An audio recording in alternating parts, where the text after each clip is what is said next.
What is up, my fiery amigos? Welcome back to the channel for another Black Ops 6 Zombies guide. What I have for you guys today is the main quest on Shattered Veil. Now, unless you're living under a rock, you should know that this Easter egg in general has somewhat easy steps but a difficult boss fight. And just to try to get footage for you guys, I died over and over and over and over and over again. It was painful. So my best suggestion first, before even touching this guide, is to make sure you're doing this in a co-op game. Strongly advise if it's going to be your first attempt. Let's go ahead and talk about the class, shall we? Augments are going to be the name of the game for this Easter egg, and I'm going to be talking about those first. For Juggernog, Probiotic, or Turtle Shell. Both of those work, but prioritize Turtle Shell over Probiotic. Mostly because it's very helpful in the boss fight. As for your minor augment, you can use hardened plates or durable plates, whatever fits your fancy. I chose hardened plates. For stamina up, you're wanting Free Faller, helpful in the boss fight, and Hotfoot, also helpful in the boss fight. For quick revive, I strongly advise against Dying Wish, because if you lose it in the boss fight, you lose Quick Revive forever, and Quick Revive is very useful in the boss fight for the health regen. However, if you want to run something that's not that, go ahead and run the first major augment. I don't remember what it's called. It's not Equivalent Exchange, it's the other one. That one first, and then for the minor augment, it's whatever fits your fancy. Either A, revive players to full health, B, revive players with a speed boost. Either of those would work. For Speed Call, you're going to want swap weapons faster, and for the major augment, between Supercharged and Classic Formula. Either of those would work. For PhD, this is another one. For sure, you're going to want PhD Slider. That's a no-brainer. However, the minor augments, what's different here? You can either go Tribologist for speed or Environmentalist. And Environmentalist is going to help you for the boss fight. For double tap, for the major augment, you want double standard.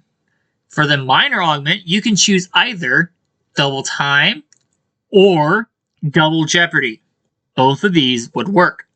For Voltrade, the major augment I would rather you guys have either Smell of Death or, what is it? Not Picky Eater. Carry on Luggage? Carry on Luggage, the one that gives you more ammo drops for wonder weapons. That would work. For Deadshot, it's whatever one is increase hip fire and increase critical damage. Those two, whatever they are. Can't think off the top of my head. For Elemental Pop, you want Citrus Focus or Vulnerability for the minor augment. And for the major augment, it's the one where you activate only that singular ammo mod, whatever one you have on. Let's move on to the field upgrades. For Energy Mine, same thing as the Tomb. You want Double Charge and Energy Mine turrets. This will be very helpful in some steps. For Ether Shroud, you're going to want the extension over the Double Charge. However, if you want the Double Charge, that's also fine. And for the major augment, 1000% Group Shroud.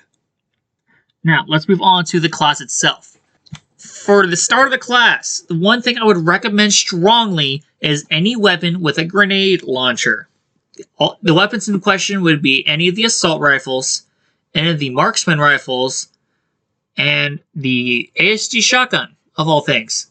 For the field upgrade to start with, energy mines, 1000%. And then finally, let's go on to the gumballs. You don't need any for this Easter egg at all. Not really. Things that would run, though, would be Full Power Keg, Arsenal Accelerator, Max Ammo, Near-Death Experience, Phoenix Up, Nowhere But There, Raindrops of all things, Dead Drop, Profit Sharing, Insta-Kill, Shield Up, and Perkaholic. Any of those I had mentioned will work. It all depends on what you want to run for the boss fight. Now, let's go ahead and get started with the steps. To start this main quest, you're going to need the Wonder Weapon in all 3 variants upgraded. Because you need all 3, I would strongly recommend starting with the blue and the orange one. But before we can get to that, we need the ray gun first. Flip until round 10, and in round 10 you need to go to the mainframe chamber where Sam is at. One zombie will spawn in as labeled as a lab technician. It'll be the only zombie with purple eyes. Kill the zombie to grab a floppy disk. Then go into the room with stamina and just across the way in this area here. You can place this and this monitor here, and the monitor will glow red. Look to the left of that monitor, you're going to see a fax machine that has printed that page. Wait for a few moments, just be careful of the vermin that come out. Look at this page to find one of 4 words. Yeti, moth, crab, or worm. Once we have this worm, go into the nursery with PhD, and to the right of PhD you're going to notice this chalkboard. This chalkboard is going to show you all the letters in the alphabet, each of them having a separate pairing. For example, on this board, A is in this bottom right corner, and in this pairing here, and there are 7 letters, so this value would be 7. But in the case of my game, my word was worm. So the code I had was 7671. What we need to do now is go down to the mainframe chamber. You're going to notice this double gas in a glass case. The code we just grabbed of 7671 needs to be typed in here, and once that's open, we need to kill the doppelgas. Killing the doppelgas will give us an arm. Take this arm to the armory right here. You need to put the arm on this lock, revealing the ray gun Mark II. Now that we have the Mark II in hand, we need 3 Mark II canisters. The first one can be found by utilizing the Mark II itself. What we need to do is break 4 ice cocoons. The first one's right here in the underground section. The second one's here next to the nursery. The third one's in the greenhouse. And then the fourth one's in the spiral staircase room where you put the floppy disk into the computer, way up top. If we shoot it open and it reveals the canister, great. We're good to go for the next one. For the next one, we're going to need a Casimir. Luckily, the underground section has a Janus security officer holding one in his hand right here. And what we need to do is go behind double tap. You're going to notice the canister sitting in here right in this zombie barricade. Throw the Casimir down on the floor just to the left of the window, and you're going to pull out the canister. Once the Casimir is done doing its thing, you need to pick it up.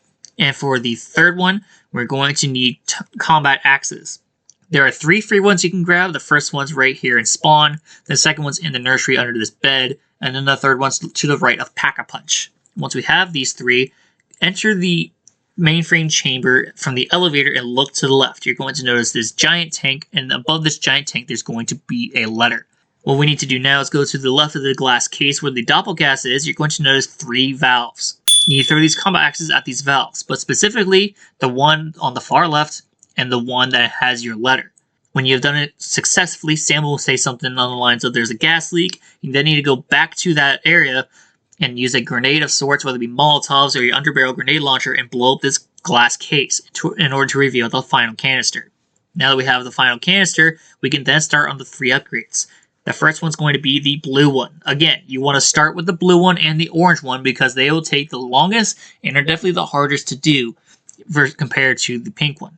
For the blue one, we need to put the canister in here, and then it'll spawn an abomination. The abomination needs to see you in order for this to work, but what we need to do is have him use his beam on 3 rocks in the center of Shem's henge. If the rock glows blue like this, you've done it correctly.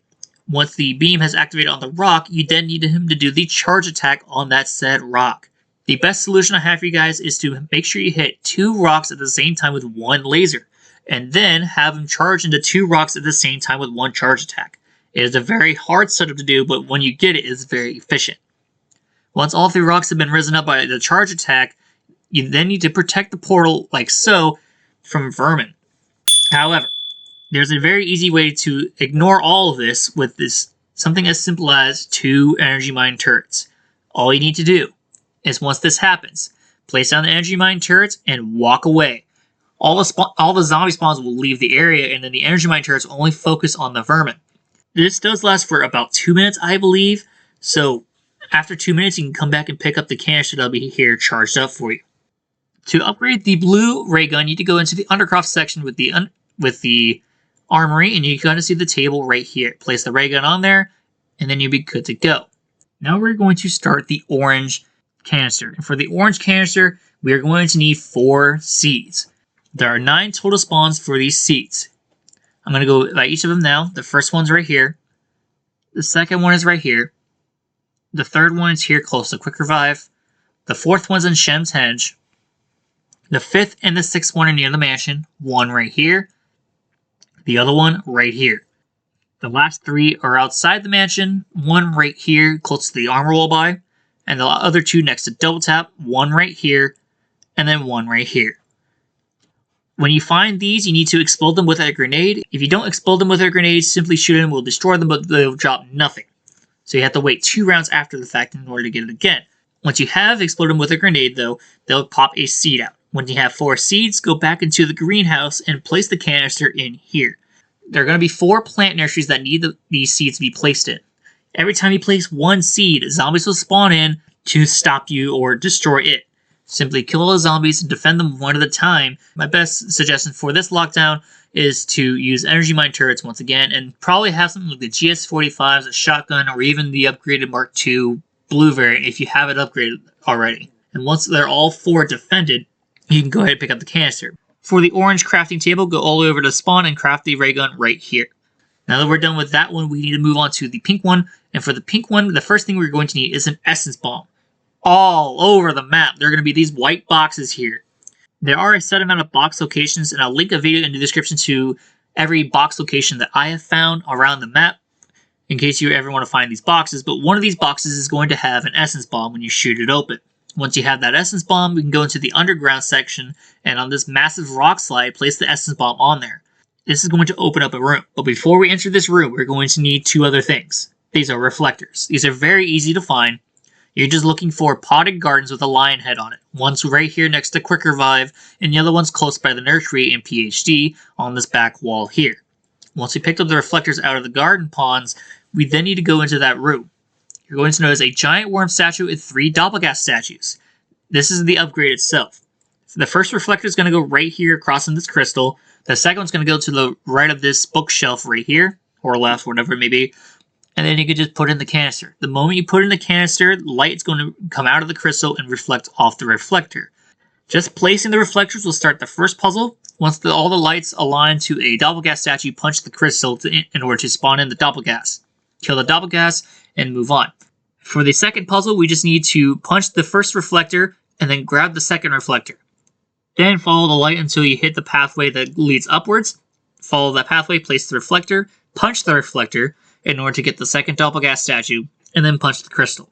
Kill the doppelgast, and then we're on to the third one. For the third one, punch the first reflector again that the light's coming off of in the first place, and it'll go to the final doppelgast statue. For the final doppelgast, it is an HVT doppelgast. Killing the HVT in the room will complete the upgrade, and then you can grab the pink canister. For the pink ray gun crafting table, you need to go into Richtofen's bedroom, and it's going to be right here next to the bed. Now that we have the canisters out of the way, let's go ahead and start with the steps. For each of the steps, it's split into 3 branching paths, each of them involving a ray gun. We're going to start off with the blue one, since this is definitely the first one you want to get out of the way every game. The first requirement I'm going to have you guys do is craft brain rot, because that is part of the step. To at least get to the blue, we're going to need a lamp. This lamp can be found in the elevator shaft room, right here in this set of boxes. Once we pick up that lamp, we need to take it to the room with Juggernog. And right next to Juggernog, you're going to see a convenient hole where the lamp can be placed to make it symmetrical. Once this happens, you're going to start a game of Simon Says. Simply hold interact on the lamp for a total of 3 trials, each trial increasing in numbers of lamp flashes. And when you're successfully done, you're going to see this door start to open, revealing the secret room. This is where we're going to start the blue trial. Interact with the wiring box right here in order to start the lockdown. It's a simple lockdown. On solo, you need to kill 10 zombies, and I think in co-op, depending on how many players, it increases in value. I know for 4 players, it's 20 zombies. And once you kill the 10 zombies to charge it up, you can enter the painting to see this room. You don't need anything in this room at the moment, you just need to exit the room once you enter it, in order to start the steps. What we're looking for now is a bell. If you walk up to this counter, you're going to see this outline of a bell, and this bell can be found in the area close to Elemental Pop, in this hallway. And there are a total of 4 spawns for this bell. The first one's right here. The second one's right here. Captain Reginald's surface is revitalized. If nothing else. The third one's right here. And then the fourth one is right here. All this talk about Simply shoot the glass in front of the bell if there's glass in front of it in order to pick it up. Now that we have our bell, we need to go back into the area here with the bar and place the bell. Now comes the fun part, the brain rot. The way this works, we brain rot a zombie, and once it's brain rot close enough, you need to ring the bell in order for him to go get you a drink. Once he comes back with a drink, he's going to drink the hip flask we need and then suddenly die. Once he dies, we're able to pick up that drink flask. Now we have this drink flask. I would strongly recommend pack-a-punching your ray gun if you haven't done it already. Now, with the pack-a-punch ray gun and the hip flask, go back into the blue room we opened up, and you're going to place it on this pedestal here, similar to the pedestal from the tomb for the Sentinel artifact. Once this happens, you're going to be in another mini lockdown. For this one, we're going to have an HVT Mangler. The only way you're going to be able to kill this one successfully is if you have the blue ray gun. Each of these HVTs that we'll be fighting for each of these lockdowns will have a bubble corresponding to the ray gun that open up the door. So in this case, it's a blue bubble representing a blue ray gun. You need to destroy the bubble first with the blue ray gun in order to kill the HVT Mangler. Once the HVT is killed off, the man that's trapped in that room will then suddenly be sucked into the Sentinel artifact. And when it glows like this, you're able to pick it up. Now you have 1 of 3. If done successfully, Richtofen should start talking to you. Let's go ahead and move on to the second set. For the second one, we're going to be doing the orange one. And for the orange one, we first need to have the orange ray gun, of course. And then we're going to go into the room here, just outside the room with stamina, and interact with this wiring right here. Same thing as before, charge it with the orange ray gun in order to open up this frame. Jump into painting, then jump back out in order to start this process. For this step alone, you're going to need Ether Shroud. It is a required item to have for this. What we're looking for are Ether Shrouded objects. There are 6 total spawns. We need 3 of the objects. Here's the first one. Here's the second one. Here's the third one. Here's the fourth one. Here's the fifth one. And finally, here is the 6th one. If for whatever reason you are panicking because you couldn't find one of the last items to grab and you ran out of Ether Shroud, do not worry. The game gives you multiple ways to get another Ether Shroud. For starters, the free full power keg is in this window barricade right here next to Elemental Pop. Something else you could do, if you go down into the mainframe chamber, there are 3 spawns for a free Ether Shroud. The first one's just to the right of the elevator shaft. The second one, go all the way over here to the left of the crafting table. You're going to see it right here on this cart. The third one's in the room with Pack-a-Punch, all the way over here to the far right on this counter. Simply interacting with this will give you another Ether Shroud. These last for the round you get them on. If you don't find again and have to use another Ether Shroud from this free one, flip the round and it'll move to a different location. And then interact with it again in order to find another Ether Shroud. Going back to the objects you need to find with Ether Shroud. Once you find all 3, being an ID, a ledger, and a tape recording, you then need to go into the painting you opened up and find these 3 books. Now these 3 books all have a symbol on them. They have a circle with a line through the middle, 1 circle that looks like an A, and then 3 individual circles. These represent the numbers 1, 2, and 3. For the symbols of what they mean, the circle will just be 1, the circle with a line through it means 2, and then the 3 circles mean 3. In the game I'm showing you right now, I had the order of 3, 1, 2 from the yellow room. So I went back to the bookshelf outside and interacted with the books as 3 for the third one, 1 for the second one, and then 2 for the third one, and it opened up this room. However, if you're left with this scenario happening where you interact with it in the order it shows you, but it doesn't open up the case, then all you'll have to do is interact with the books in numerical order. So the first symbol for 1 being 1, the second symbol for 2 being 2, and the third symbol for 3 being 3. Now, with that out of the way, once we interacted with the books to open up this hidden room here, we can grab this file report hidden on this table here. Once we have this file report, we can go into the yellow room and interact with this podium right here to start the lockdown. And this lockdown, you're going to have an HVT amalgam. Once again, use your Pack-a-Punch ray gun in order to kill him. Normally this is very hard, but something I learned from Kingman, you need to climb up this ladder, but don't mantle over and just kind of sit on the ladder. What's going to happen is the amalgam will stay in place and just stand there. No zombies are going to spawn in, but the amalgam is just going to throw chunks of meat at you. This gives you easy shots on the amalgam for solo, so you don't have to keep running around the area. In co-op, it's a little bit different. You're not going to coordinate that with everybody, unfortunately, but that is a very easy strategy to use for this. Once that guy is killed off, grab the sense artifact when it glows like this, and then we can start with the third one and final one, being the pink one. The pink one is really easy to do. And to start this, we need to go into the elevator shaft, interact with this box right here to spawn in the zombies to charge it up. Once the window is open, go into the room and you're going to look on the table for this bottle right here. This is known as a ritual elixir. Go ahead and pick that up. And what we need to do now is fill 3 chalices with this ritual elixir in order to kill the spawned-in enemy.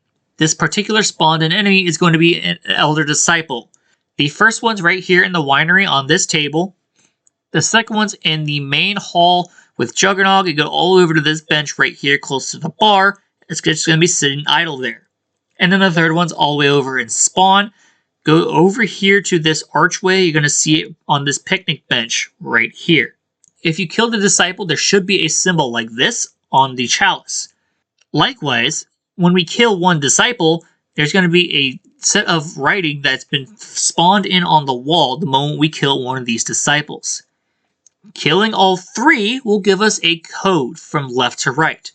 So, from the elevator starting on the left, you're going to have 1 number, then a second number, and then a third number.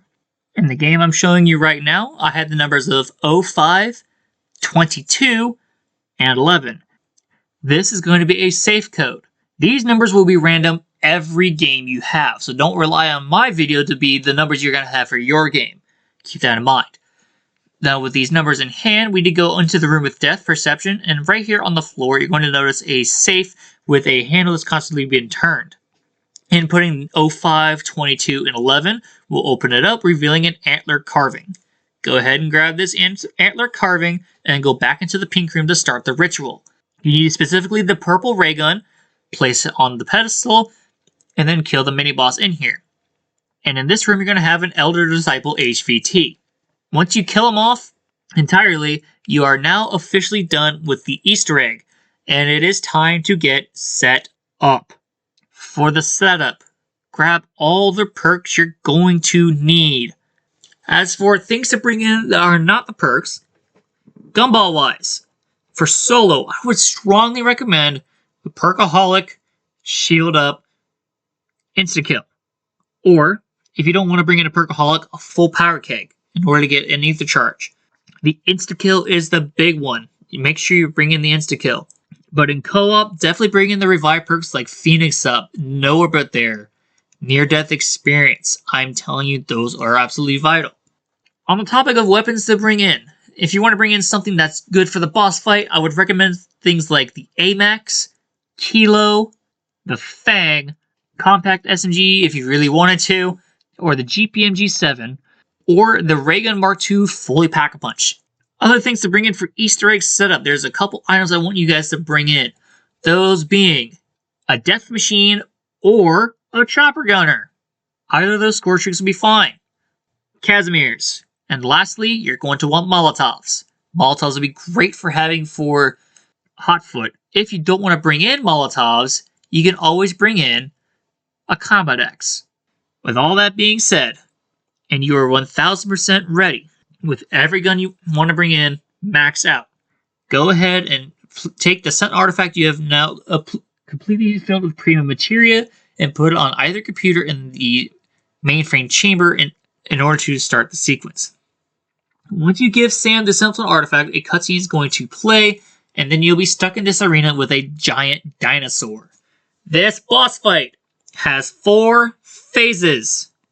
Every time you complete a phase, the boss gets more and more aggressive. This is why I'm saying it's better if you do this in co-op rather than solo. Since this boss fight is about survival, this is one you want to take your time. Of course, it seems kind of ironic because we're always running and being impatient, but trust me, patience over the impatience is going to help you a lot. For the phases themselves, they go as follows. You get into the boss fight, you do damage to the boss, and if enough damage is dealt, the T-Rex will go onto the cliffside. When the T-Rex is up here though, you have a short window of time to deal damage to the boss before he becomes immune on the cliffside. And then you'll be able to kill zombies. The boss's main critical damage spot is his eyeballs. Aim for those all the time when you're going for the crits. Also, there will be a point in the game where the boss will eat the toxic zombies and they'll just hang out of his ribcage. When you shoot these, they'll do 24,000 damage a pop.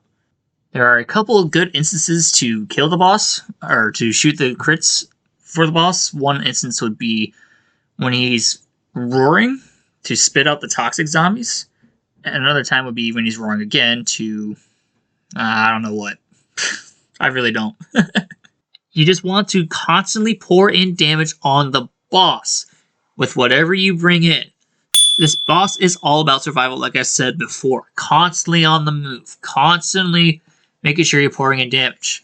The boss has a ton of attacks that will be applicable throughout the entire fight. The boss's basic attack is to charge and bite you.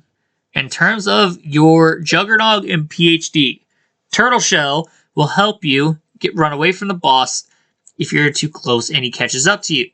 The armor will take in all the damage. On top of that, there are going to be toxic pools around the area that if you slide into, you'll stop your health regen entirely. Sliding in through these with environmentalists will prevent that from happening, and you can slide through freely at the cost of speed. And for your training, map out where each of the toxic pools are and train around them. I cannot emphasize that enough because Goober Me seems like a hypocrite but didn't follow that guideline. But I'm telling you, the moment I did, it felt so good. It really does feel so good. There is one attack where if you get too close to him, he'll stomp his tail on the ground and shoot you up in the air. If you don't have Free Faller and are on low health, you will die from this. So having Free Faller is good for that attack as a counter move. Another attack the Z-Rex can do is jump from where he's at to lunge onto you to gain some distance to you. There is an attack where he can literally pick you up and then eat you alive. That usually happens around the 3rd or 4th phase. The first 2 phases are not as bad. When you see the T-Rex do this animation, you are halfway through the boss fight. The 3rd and 4th phase is when it gets really, really hectic. I would strongly advise saving your ether shrouds for this section. During the 3rd phase, you are going to want to pop that shields up if you're playing solo. Also, save your Casimirs as well if you really need ammo. So for example, of having the Ray Gun Mark II by itself, if you have the Voltrate augment, definitely use that and have a Casimir thrown when it's the intermediate phase in order to get the ammo back you need without having to spend points.